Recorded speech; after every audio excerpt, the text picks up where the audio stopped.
Olá, meus queridos gerações, sejam bem-vindos a Fim de Casamento. Como é que vocês estão? Espero que vocês estejam muito bem. Me chamo Aninha Serrão, sou relatora aqui do canal.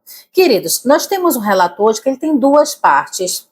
Na primeira parte é de um relacionamento que ela teve, que foi onde ela teve a filha dela, muito conturbado, muito difícil. E isso levou ela a ter uma carência extrema. Ela acabou caindo em outro relacionamento que foi aonde a filha mostrou quem ela realmente era. Agora imagina, você flagrar a tua filha junto com teu segundo marido e você ouvir da boca dos dois que você era a patrocinadora financeira deles. É muito difícil, tá? Então, antes de ir para esse relato, convido você a se inscrever aqui no canal se você gosta desse tipo de conteúdo, tá bom? Coloque aí nos comentários de onde você me ouve para que eu possa te recepcionar. Bora lá pro relato? Essa é uma história muito pesada que mostra como o trauma pode nos deixar vulneráveis a novos erros e como a traição pode vir de onde nós menos esperamos. Eu me chamo Silvana, eu tenho 42 anos e hoje eu carrego marcas que o tempo vai demorar muito tempo para apagar. O meu relato tem duas partes, o meu primeiro relacionamento, que também foi abusivo, e o mais recente. Para você entender como eu cheguei ao ponto de dividir meu marido com a minha própria filha, eu vou contar como foi meu primeiro casamento para vocês entenderem melhor. Eu fui casada por quase 20 anos com o pai da minha filha, o Marcos. Durante 2 décadas eu vivi o que muita gente chama de o casamento tradicional. Mas, Anne, somente eu sabia o que eu sofria dentro desse relacionamento. Era extremamente abusivo. O Marcos, meu primeiro marido, ele era um homem possessivo que controlava desde a cor do meu batom até as amizades que eu tinha. E eu aguentava tudo, principalmente por conta da nossa filha, a única filha, a Bianca. Até um ponto que as agressões, as humilhações chegaram a um patamar tão alto que eu não aguentei e eu pedi o divórcio, porque já estava escalando para uma agressão que eu poderia nem estar mais aqui hoje. Aos 40 anos, eu decidi que eu não queria mais, não dava mais para mim. Eu reuni um pouco de coragem que ainda me restava e eu pedi a separação dele. Eu achei que depois de tantos anos, ele aceitaria o fim do nosso casamento, porque da forma como ele me tratava, não tinha amor, não tinha carinho ali, então não tinha por que ambos permanecerem em algo que nenhum dos dois estávamos felizes. Então, felizes, né? Eu achei que ele fosse aceitar de uma forma madura, mas o que aconteceu foi a percepção sobre o que é um ser humano quando ele está com ódio, o que ele é capaz de fazer. O Marcos, ele não aceitou o meu pedido de divórcio. Ele não aceitava que o objeto dele estava dando um basta naquele relacionamento. Eu trabalhava nessa época, sempre trabalhei, e ele esperou o momento certo de sair para trabalhar para que ele fizesse o que ele queria. Nessa época, eu fazia turnos extras para juntar dinheiro para a mudança, porque eu já estava pensando há alguns anos para sair. Já estava planejando, colocando tudo na ponta do lápis para que nem eu nem minha filha passássemos necessidades. Pois bem, nesse dia que eu saí de casa, ele esperou eu sair para que ele colocasse o plano dele em prática.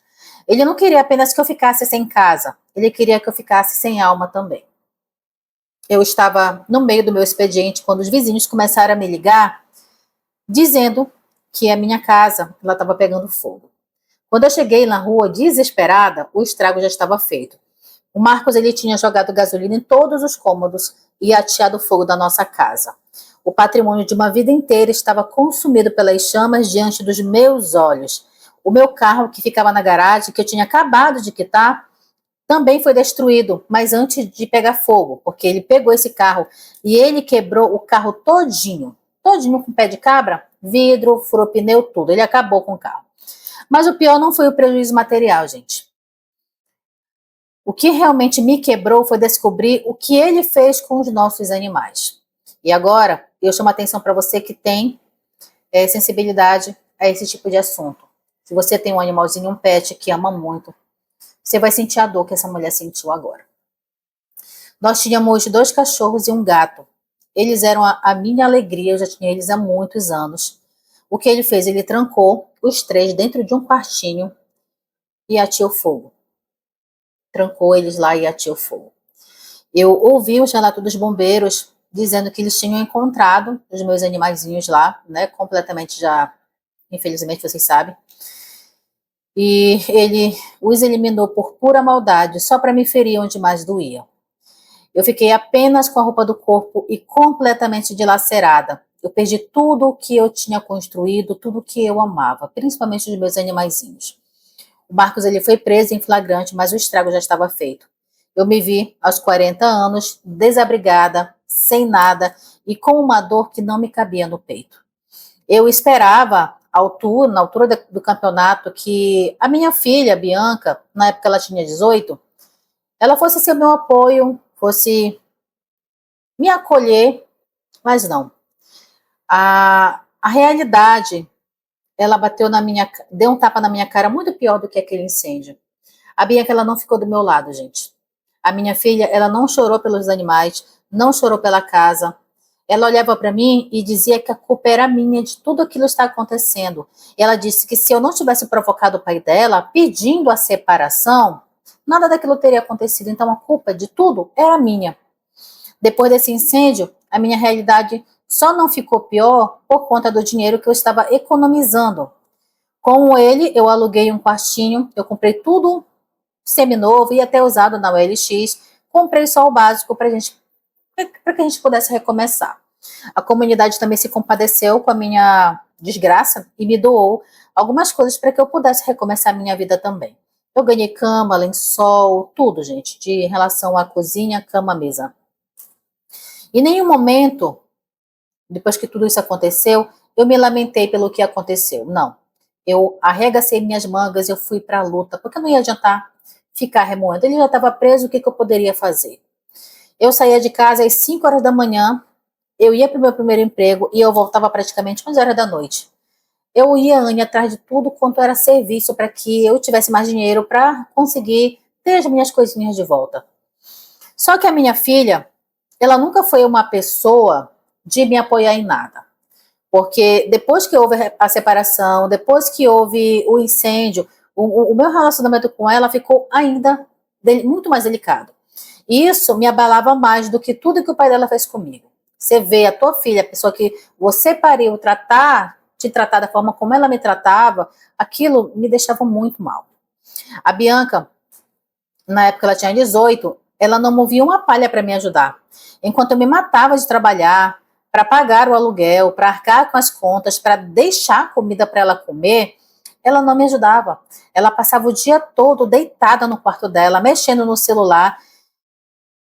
E a casa suja, a louça, a pia cheia de louça suja, ela não lavava um prato, não passava uma vassoura na casa e nem sequer fazia comida para ela mesma comer. Se eu não chegasse e fosse preparar algo, ela ia dormir com fome. E eu também. Ela, por muitas vezes, quando eu chegava e reclamava, poxa, minha filha, você não varreu a casa, poxa, você não fez nada para você comer, não tem nada na casa para a gente comer, ela me chamava de negligente, que a culpa era minha. Se ela não tinha almoçado, se ela não tinha comido nada ao longo do dia, a culpa era minha, porque eu não tinha feito, deixado para ela, né, para ela comer. Ela não sentia pena e nem se compadecia com as minhas mãos machucadas de tanto fazer faxina por aí. Eu adquiri alergia da minha mão por conta de produtos de limpeza, então eu sempre estava fazendo tratamento, mas nunca melhorava porque eu não parava. E mesmo assim, ela não se compadecia, ao contrário, ela sentia raiva. Raiva porque a casa que nós morávamos, que era um quartinho, não tinha o conforto que a nossa casa, que o pai dela queimou, tinha antes. Então, era uma relação muito conturbada. Ela também fazia muita manipulação comigo. Ela me culpava abertamente pelo que o pai dela tinha feito. Dizia que se eu tivesse tido paciência com o pai dela e não tivesse solicitado o divórcio, a casa não teria queimado e os animais estariam vivos. Ela usava até a morte dos bichinhos, que ela nem cuidava direito, para me fazer me sentir mal. Por muitas vezes ela falou na minha cara: olha, você destruiu a nossa família por puro egoísmo. Você não gosta de mim. Você não gostava do meu pai. Você só queria um motivo para mandar todo mundo embora. Eu não gosto de você. Eu não ligo para o teu sacrifício. Por várias e várias vezes ela fez isso. Ela repetia Isso principalmente nos momentos que eu falava, minha filha, você já tem 18 anos, vai procurar um emprego, vai fazer um curso profissionalizante. E ela não gostava. E eu incentivava para que ela tivesse a capacidade de reconstruir a vida dela também, porque mãe e pai não são para sempre na vida de um filho. Então essa minha filha, gente, ela herdou o pior do pai. Tudo de ruim do pai essa menina herdou. E principalmente tem a capacidade de ferir uma pessoa aonde mais dói. Ela se colocava como vítima da história e manipulava para que eu me sentisse pior do que eu já estava. A Bianca também exigia coisas que eu não podia dar para ela. Ela queria roupas de marcas, maquiagens caras, sempre dizendo que precisava manter as aparências para conseguir um emprego do nível dela. Só que eu nunca vi essa menina indo para uma entrevista de emprego. E eu, no auge do meu cansaço e da minha culpa, porque eu acabava caindo nas manipulações dela, eu acabava cedendo os caprichos. Eu tirava dinheiro de onde eu não tinha, às vezes era até de comida, que eu queria comer alguma coisinha, e eu dava para ela comprar o batom dela, comprar o perfume dela, só para que eu não ficasse ouvindo, né, ela me azucrinando o tempo todo. Eu confesso que eu estava sustentando uma parasita que me odiava. Estava alimentando, né, a cobra que iria me picar. E, gente, ela comia do bom e do melhor. Enquanto isso, eu não tinha nada, um tostão no meu bolso para comprar algo para mim. Muitas vezes o meu jantar era pão com café para que ela pudesse comer carne que eu tinha trazido. E ela também era muito maldosa, gente. Ela me isolava. Se alguma vizinha tentava conversar comigo, ela logo dava um jeito de criar uma intriga ou dizer que as pessoas só queriam rir da nossa desgraça. Ela nunca via a ajuda das pessoas de bom grado. Sempre colocava maldade no meio. O egoísmo dela não tinha limites. Ela não via eu como uma mãe trabalhadora que estava fazendo de tudo para reconstruir a nossa vida. Ela me via como a culpada e eu precisava pagar o preço por tudo que tinha acontecido. Nem que isso fosse ser pago ao longo de toda a minha vida. Ela queria que eu permanecesse naquele relacionamento abusivo, ela queria que eu continuasse apanhando do pai dela, ela queria que eu continuasse sendo humilhada. Para ela, aquilo ali era a vida perfeita, mas para mim não era. Então, essa dinâmica toda, cansaço, essas manipulações dela, me deixou no fundo do poço emocional mesmo. Eu estava tão destruída que qualquer migalha de atenção, para mim já estava ótimo. Eu não percebia que eu estava criando um ambiente onde a Bianca se sentia no direito de ter tudo sem me dar nada em troca. Eu estava tão cega pela culpa que eu não via que a maldade da minha filha só crescia conforme eu me diminuía para caber nas exigências dela. Então, com 2 anos de relação bem difícil com ela, eu consegui sair daquele quartinho e eu fui morar numa casa um pouquinho maior, numa casa mesmo, não era mais um quarto. E era muito melhor, era simples, mas era muito melhor. E foi nessa fase que eu conheci o abençoadinho do Renato. E agora, gente, eu vou contar a segunda parte da minha história para vocês. Tem essa primeira parte que não foi nada boa, né? E agora a segunda. E eu conheci ele em uma obra onde eu estava fazendo a limpeza pós-construção. Ele era o ajudante, ele tinha nessa época 22 anos e ele veio logo com aqueles papos, se eu estava precisando de ajuda, se eu queria que ele fizesse algo por mim. E eu percebi que o papo dele era muito, sabe, tá dando em cima de mim. E eu não dei corda. Gente, eu tinha já 42, eu estava destruída fisicamente e eu não achava que um garoto daquela idade fosse querer algo sério com uma mulher bem mais velha que tinha praticamente idade para ser mãe dele. Então, por conta disso também, eu não dei muita bola, não. Só que o Renato, ele era o tipo de menino insistente. Ele me ajudava com o que eu precisava e dizia que gostava muito de mulheres decididas e maduras, porque eu era o perfil perfeito para ele. E eu estava carente, né, gente? Quando o Renato começou a me tratar com um pouquinho mais de atenção, eu me senti mulher de novo. Eu caí na besteira de achar que ele seria alguém que pudesse dar certo comigo. Em menos de 4 meses, conversa vai, conversa vem, saídas, barzinho, ele me pediu em namoro e eu acabei levando ele para dentro da minha casa com 4 meses. Eu queria alguém para somar, para construir algo comigo. Mas o que eu trouxe para dentro da minha casa foi mais uma boca para me sustentar.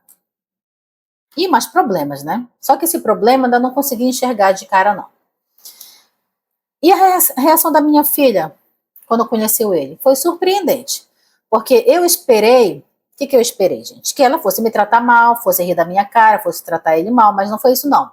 No dia que eu apresentei o Renato para ela, eu esperava o show de sempre, porque ela sempre me criticava também, mas ela não fez nada disso. Ela só olhou para ele de cima para baixo e ela falou: finalmente um homem de verdade nessa casa, né, mamãe? O jeito que ela falou, eu não gostei nadinha. Mas eu achei que era apenas o jeito debochado dela, porque ela só me tratava daquela forma. E assim foi. O Renato e a Bianca eram da mesma geração, eram praticamente da mesma idade, tinham as mesmas gírias, falavam de músicas que eu não gostava muito, passavam horas discutindo sobre coisas da internet que eu não entendia e nem queria entender. E eu achava que era bom que eles se dessem bem. Só que ao longo de todo a presença dele dentro da minha casa, a dinâmica mudou. As coisas começaram a mudar. O Renato, ele começou, não trabalhava mais como ele trabalhava antes, ele ia de vez em quando, e quando ele conseguia um serviço mais longo, ele fazia de tudo para ele ser demitido, para ele ser dispensado. Então, os poucos bicos que ele fazia não rendia nada. A maior parte das despesas caíram nas costas de quem? Nas minhas. Eu pagava o aluguel, eu pagava a comida de nós três, eu pagava as contas e eu ainda tinha que arcar com os luxos da minha filha, porque ela continuava exigindo. E ele, que no começo sempre foi muito prestativo comigo, eu chegava, a comida já estava pronta, as coisas estavam arrumadas, o tempo foi passando, ele foi parando de ficar assim, ele foi ficando folgado. Ele passava o dia em casa com a Bianca, enquanto eu estava fora trabalhando. Eu sentia que eu era o homem da casa, porque tudo era eu quem resolvia. Ele não tinha uma postura de um homem provedor ou um homem maduro. Muito pelo contrário. Era um menino, um moleque. E eu comecei a sentir que eu tinha feito uma péssima escolha trazendo ele para dentro da minha casa. E isso ficou mais visível quando às vezes eu pegava ele olhando para minha filha de um jeito estranho. Quando eu via, lógico, que eu ia lá e reclamava, afinal ele era meu marido e ela era minha filha. Mas ele sempre dizia que era coisa da minha cabeça, que não tinha nada demais, ele não estava olhando, ele acabava me despistando. E pode até parecer besteira, mas eu confiava na minha filha, apesar de todo egoísmo e de toda a forma como ela me tratava. Eu achava que ela, por pior que ela fosse como filha, jamais faria o que ela fez comigo. E o Renato também. Quando ele percebia que eu estava vendo alguma coisa, ele mudava drasticamente comigo. Ele dizia que me amava, que eu era a mulher da vida dele, que ele ia fazer de tudo para crescer junto comigo. Então, todas essas ilusões, eu me deixei levar, as conversinhas dele. O que eu não percebia era que o Renato, ele era o reflexo da minha filha. Ele também era interesseiro. Ele viu em mim uma mulher que trabalhava muito e que, por medo de ficar sozinha, aceitava sustentar um homem mais novo. E a Bianca viu no Renato um aliado. Eles começaram a se unir contra mim nas discussões. Se eu reclamava que o dinheiro estava curto, que eles precisavam economizar, que a gente precisava cortar algumas coisas, os dois diziam que eu era mão de vaca ou que eu estava estressada demais. Então nunca me defendi em nada. Ele sempre ficou defendendo ela. O partido dele era ela, não era eu. Eu estava trabalhando para sustentar dois jovens que não tinham o menor respeito por mim. O Renato, por ele ter idade, praticamente a idade dela, ele agia como se fosse irmão dela e não meu marido. E a Bianca, com toda a sua maldade, ela começou a usar o Renato para me atingir também. Sempre testando, né? Até onde será que ela vai aguentar? Até onde vai a paciência? Até onde vai a cegueira? Tudo isso. 6 meses após o Renato estar dentro da minha casa, aconteceu uma outra coisa. Como eu trabalhava e ele ficava em casa, quase não saía mais, não fazia mais bico, todas as responsabilidades financeiras, tipo de pagar conta, de fazer o mercado, eu deixava nas mãos dele. E o dinheiro começou a sumir, tipo, evaporar. Eu trabalhava que nem uma condenada e o dinheiro não rendia. Anne, nessa época, eu trabalhava em 2 turnos. Mas antes do final do mês, eu já estava sem nem um centavo no meu bolso. O Renato, ele ficava responsável pelas compras do mercado E ele, toda vez que eu perguntava, e aí, como é que tá? Poxa, o dinheiro tá sumindo. Ele justificava que tudo estava muito alto, que o dinheiro não estava dando, que não sobrava. E muitas vezes eu chegava muito cansada, eu não ia lá no meu extrato, não verificava, não pegava tudo detalhado. Eu apenas entregava tudo nas mãos dele, cartão e senha, e deixava ele gerir, achando, né, que ele estava poupando, mas não. Yane, eu não comprava nada para mim, nem um chinelo decente eu comprava para mim, porque o dinheiro não dava. Enquanto eu estava andando com o sapato todo lascado, com os chinelos todos remendados, a minha filha começou a exibir coisas que não batiam com a nossa realidade. Primeiro foi um par de tênis de marca, que custava praticamente o valor do nosso aluguel. Depois, ela me mostrou que ela tinha comprado uma corrente de ouro legítimo e uma bolsa nova. Quando eu questionava sobre a origem daquilo, ela dizia que era um presente de seguidores ou comissões de trabalhos que ela fazia na internet. Ela nunca especificava que trabalhos eram esses. E eu, mãe, e preocupada para ver se será que ela está fazendo alguma coisa errada para estar vendo esses produtos, porque isso são caros, eu ia para cima dela e eu perguntava mesmo, olha, está fazendo alguma coisa de errado? O que você está escondendo de mim? Eu pressionava ela mesmo. E ele já vinha em defesa dela, dizendo que eu era atrasada, que eu não entendia como era o trabalho na internet. Então, ele afirmava as mesmas coisas que ela me dizia. Olha, eles enviam produtos para cá, eles enviam as marcas para ela testar, porque ela é muito bonita, ela é carismática. Para com isso, você está, sabe, catando cabelo em ovo. Não tem, gente. Então ele me ficava forçando, fazendo essa forçação de barra para que eu não ficasse em cima dela. Depois, eu descobri que não era nada daquilo. Ele estava usando meu dinheiro para os caprichos dela. E como é que ele fazia isso? Ele desviava dinheiro da luz, da água, do mercado, tudo para comprar esses presentes para minha filha. Ele falsificava os valores e me passava, dizendo que a compra do mês tinha ficado o dobro do preço real. E eu estava literalmente pagando para ser roubada. Eu trabalhava 16 horas por dia para que o meu marido pudesse bancar a amante, que era a minha filha. Mas uma coisa é certa disso tudo aqui, gente. A verdade, ela sempre aparece. Não importa quanto tempo demore, ela sempre vai aparecer. Um dia, eu cheguei do trabalho, eu tinha tido um dia de cão. Meu corpo estava todo dolorido, as minhas mãos estavam ardendo de tanto produto de limpeza. E eu encontrei a casa em pleno breu, tudo apagado. Eu entrei, será que aconteceu alguma coisa? Acendi a luz e nada. Fui em todos os cômodos, nada da luz ligar. Eu corri na cozinha, abri a geladeira e toda a comida que eu tinha comprado, com tanto sacrifício, estava começando a descongelar. Quando eu corri lá no portão para ver o relógio da eletricidade, eu vi o lacre da companhia de energia. Eles tinham cortado a minha luz por falta de pagamento. Eu liguei para lá desesperada para saber o que tinha acontecido, porque, né? Eu pagava e eles me informaram que eu estava com mais de 3 faturas em atraso. E eu tomei um susto. Eu entregava dinheiro contado por Renato todo mês e eu confiava que ele ia na lotérica pagar essas contas. Mas ele simplesmente sumia com o valor. Então, comprava coisas para ela. Eu entrei nesse dia possuída de ódio. Quando eu fui para o quarto, eu encontrei ele agoniado. Eu nunca tinha visto ele daquela forma. Ele andava de um lado para o outro, visivelmente preocupado, porque ele sabia que a casa tinha caído para o lado dele. Ele tentou vir com uma desculpa, dizendo que o banco tinha dado erro, que o boleto não estava funcionando, mas nenhuma mentira que ele me falava fazia sentido. Eram mais de 3 meses de descaso. E eu gritava com ele perguntando aonde estava o meu dinheiro, o que ele tinha feito, praticamente com um salário inteiro de contas que eu suava para ganhar. Só que ele não confessava. Eu exprimia, ele não confessava o que ele fazia com o meu dinheiro. E a minha filha saiu do quarto e só ficou olhando lá na porta, encarando eu e ele. Nenhum dos dois admitiu o que estava acontecendo.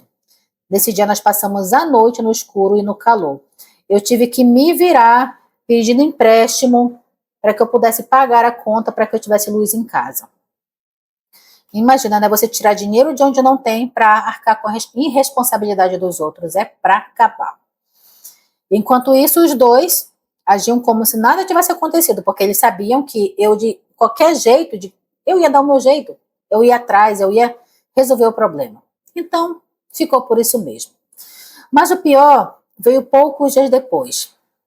Eu fiquei em casa, tirei um dia de folga para mim, e eu falei, não, eu vou dar uma geral nessa casa, eu vou limpar tudo.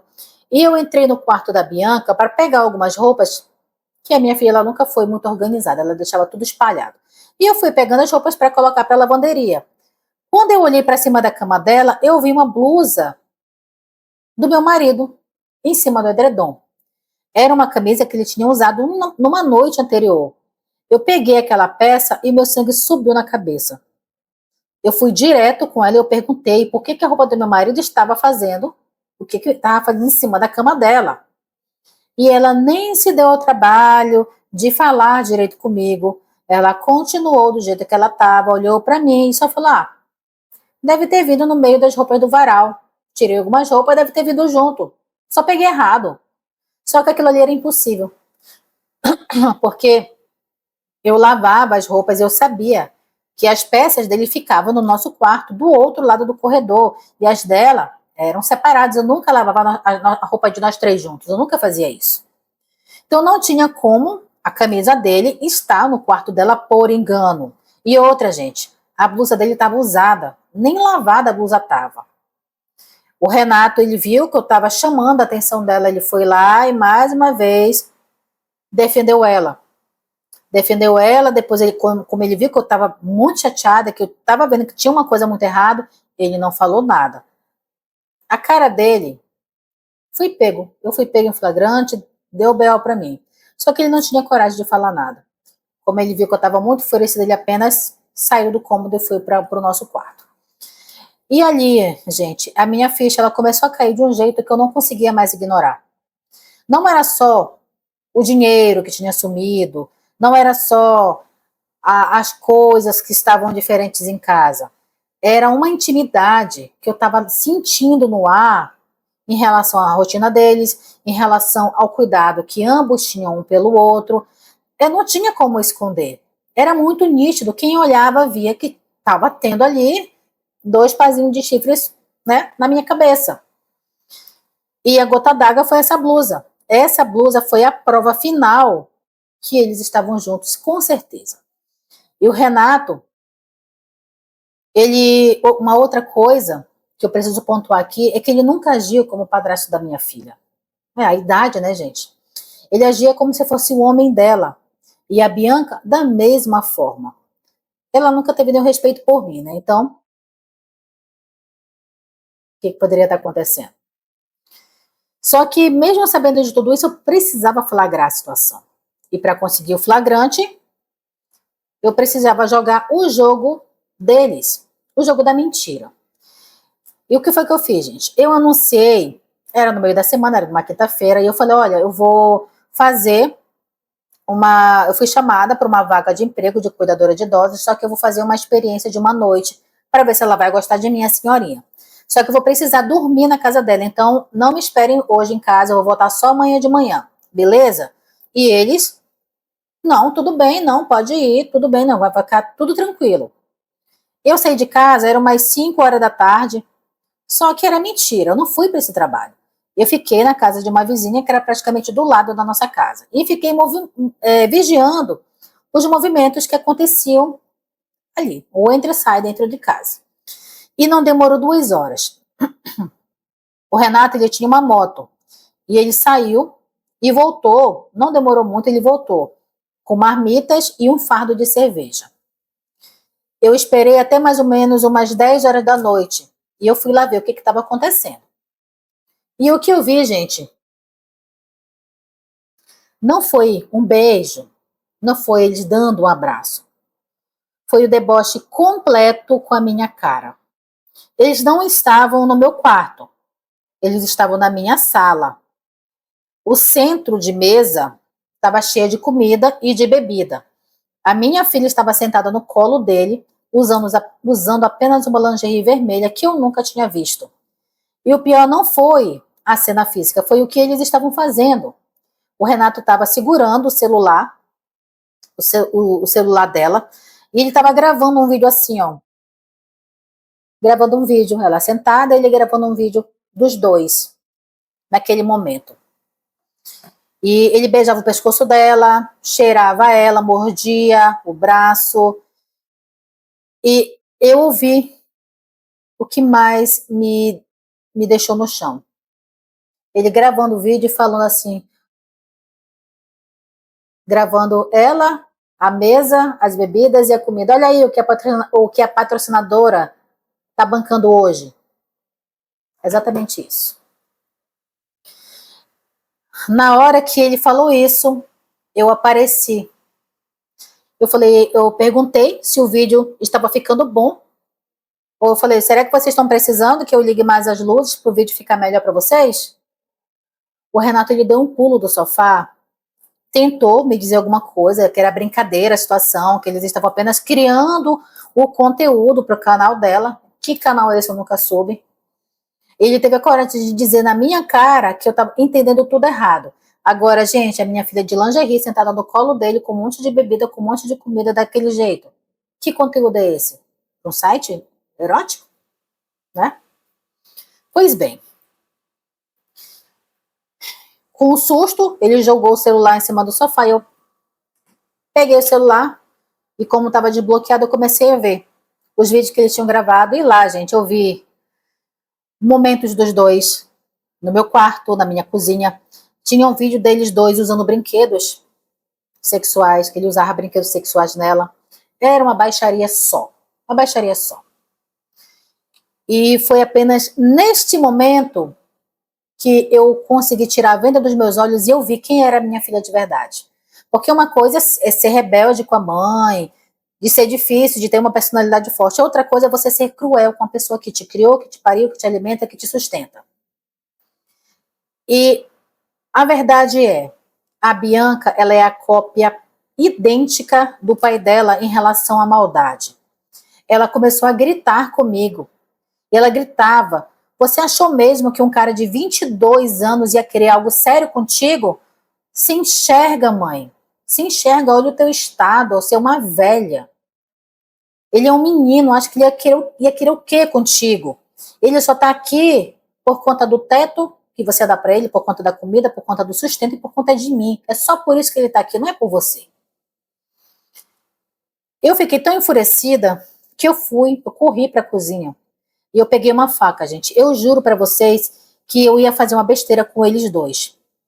E eu só não fiz porque eu tenho certeza disso, que o Senhor segurou na minha mão. Filha, não faça isso, não acabe com a sua vida. E eu comecei a berrar que eles tinham 10 minutos para sumir da minha casa antes que eu fizesse uma besteira com eles e comigo.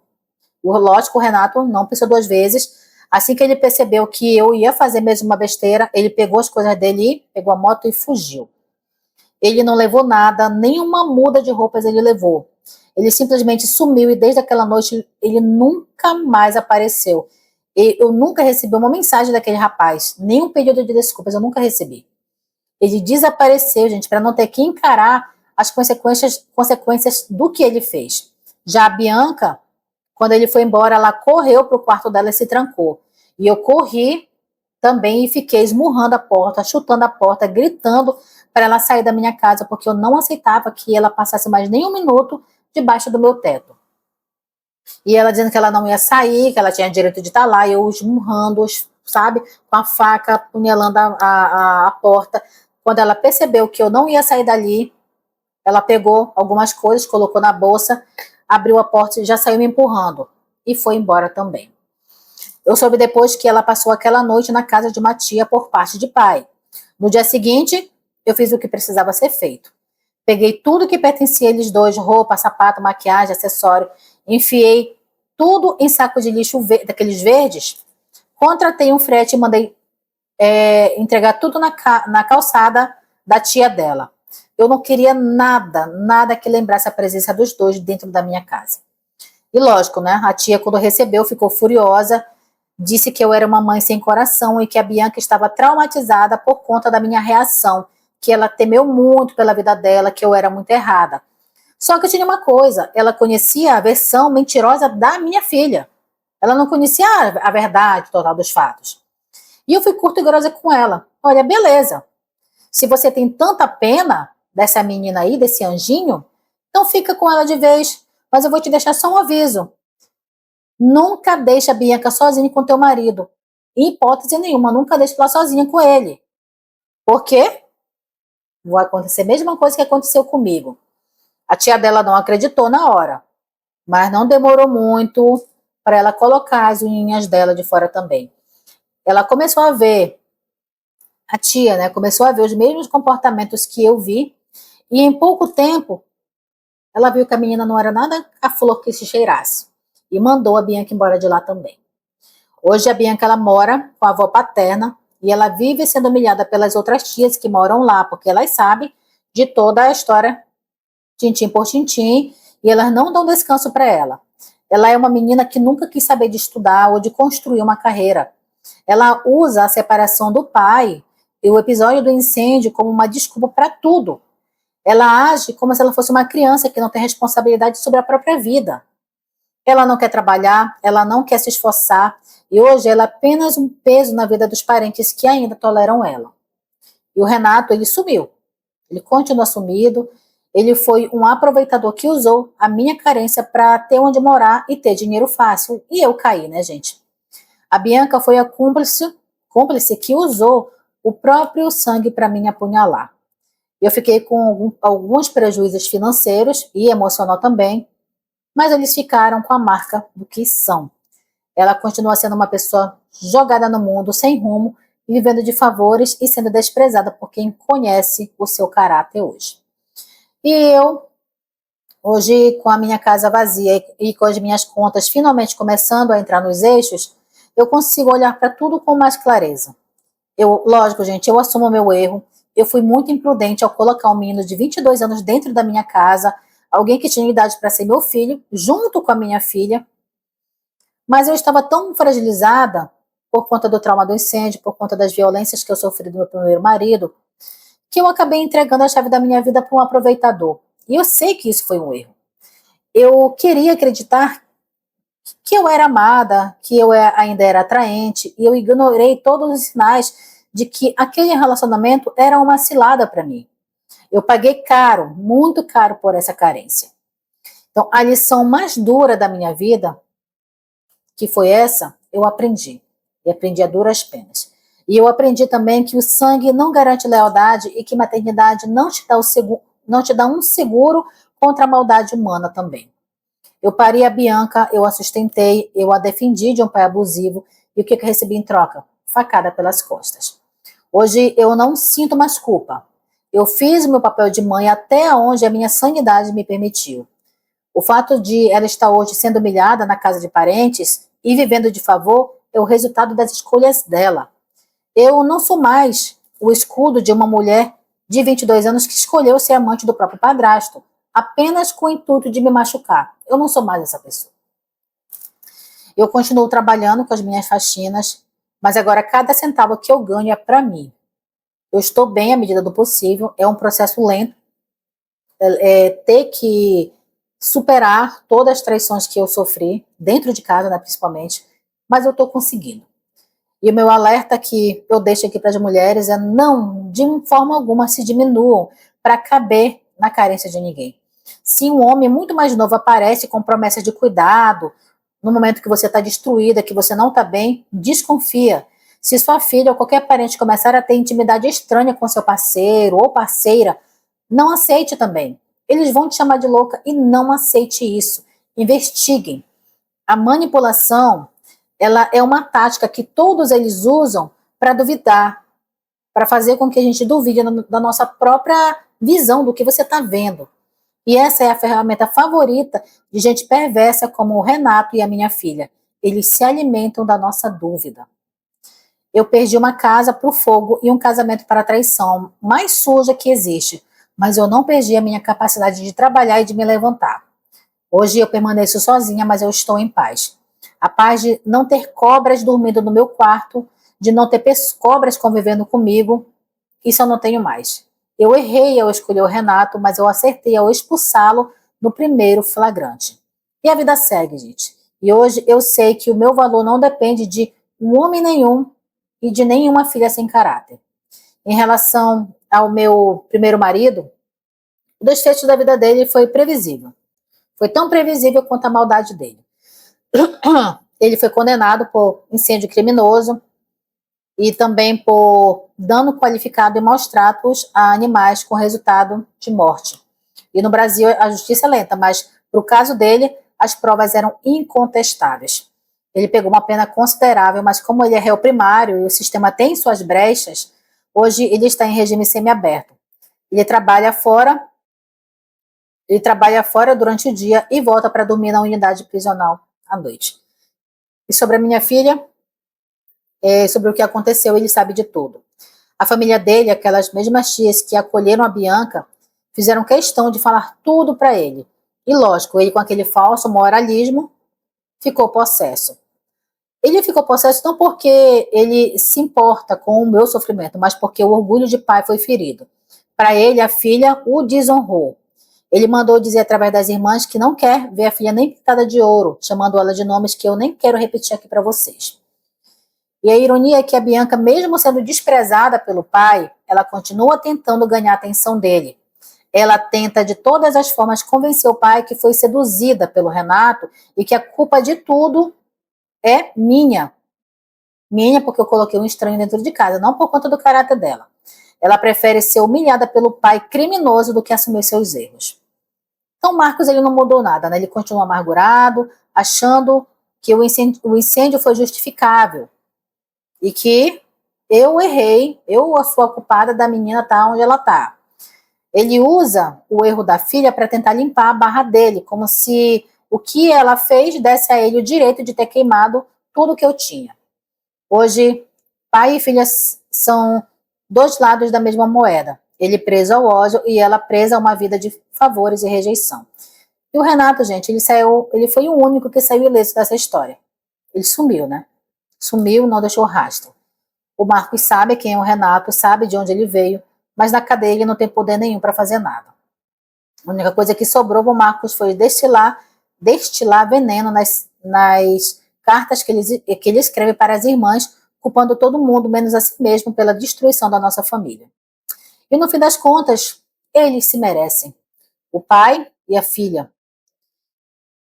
E eu sou a única que sobrou, né, com a minha consciência limpa.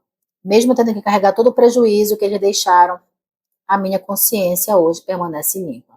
E este é um relato, Anne, muito obrigada pelo teu espaço, e eu espero que meu relato tenha ajudado alguém.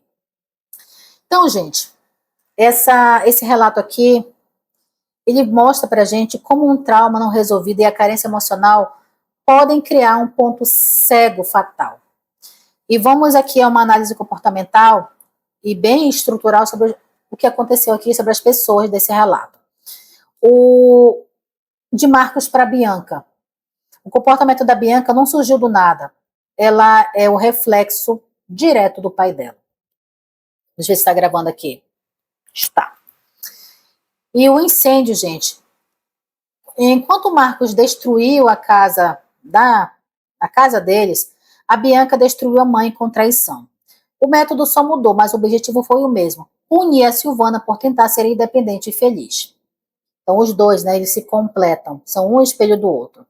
Falta de empatia. A frieza da Bianca diante da morte dos animais e da perda do patrimônio mostra um traço de personalidade narcisista e também de ser uma pessoa sociopata. Para ela, as pessoas são apenas ferramentas para suprir suas necessidades de conforto. Ponto número 2. A armadilha da carência, o erro da Silvana. A Silvana ela foi vítima de um ciclo comum entre sobreviventes de abuso. Vulnerabilidade, pós-trauma. Após ser destruída por um homem possessivo, que foi o Marcos, ela busca o oposto extremo, um homem jovem, aparentemente inofensivo e prestativo. Só que deu errado, né? Ao colocar alguém da idade da filha dentro da casa, a Silvana tentou inconscientemente preencher o vazio deixado pela rejeição da filha. Ela queria um aliado, mas trouxe um predador oportunista. Ponto número 3. O negócio da traição, o Renato e a Bianca. O que torna esse caso mais doentio é o cinismo financeiro. O Renato não apenas traía a Silvana, ele roubava a subsistência dela, a básica, né? Água, luz, comida, tudo para investir na imagem da Bianca. Eles criaram uma parceria comercial baseada na exploração do trabalho braçal da mãe. E o uso também das redes sociais e a venda de conteúdo para humilhar a provedora mostra um nível de perversidade muito alto. Eles sentiam prazer em saber que o luxo deles, né, era pago pelo suor das mãos da mãe dela, da Silvana. E o falso moralismo, gente, que o Marcos tentou fazer. O Marcos é um criminoso que matou seres inocentes, queimou a casa, e mesmo assim ele se sentiu desonrado pela filha. Então esse aí foi o auge da hipocrisia para mim. Ele não odeia o ato em si, ele odeia perder o controle sobre a narrativa de que ele tinha uma família perfeita. Então a Bianca agora, ela vive o que ela sempre temeu, a falta de conforto. Sem a mãe escrava para bancar os seus caprichos, ela se tornou um fardo para os parentes, porque nenhum deles tem vínculo emocional com ela. Então ela só se tornou um fardo. Ela trocou uma vida digna por migalha de atenção de um pai que despreza ela e tem as tias que também a humilham. Então, gente, o caso da Silvana ali serve para mostrar que caráter não se negocia e intuição não falha. No momento em que um parceiro e um filho se unem para isolar o provedor ou desqualificar suas preocupações, a traição ela já aconteceu. Não física, mas moral também. E a carência emocional aqui, gente, nesses casos, não é apenas um sentimento de solidão. Ela funciona como uma neblina mental que distorce toda uma realidade. No caso de mulheres como a Silvana, que viveram esse relacionamento tão ruim, a carência age como um mecanismo de sobrevivência mal calibrado.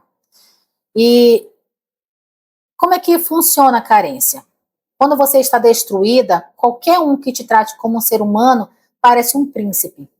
A carência faz com que você ignore vários sinais. E